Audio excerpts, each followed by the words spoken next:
guys, here's another video on how to make your CSS from inline to embedded. There's 3 different ways of doing CSS. You can have inline, you can have embedded, and you can have linked. Right here, if you look at this web page, we have an inline CSS style right here. It's embedded into the tag.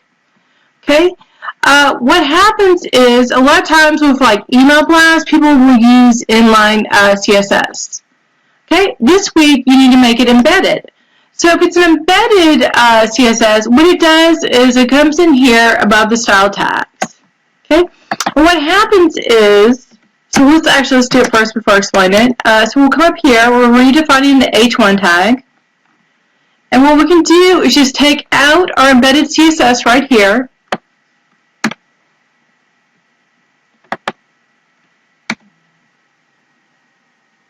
And paste it, and then I'll put it into separate lines. Okay, and I'm missing a closing semicolon right there.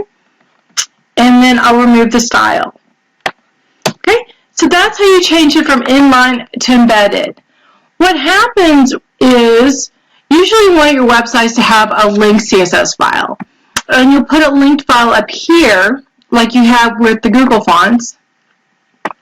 And what that does is, you can have several pages connected to that linked file. Okay? The next level of CSS is the embedded file, where it's up in the style sheet, and the last is the inline. What happens is, what overrides what?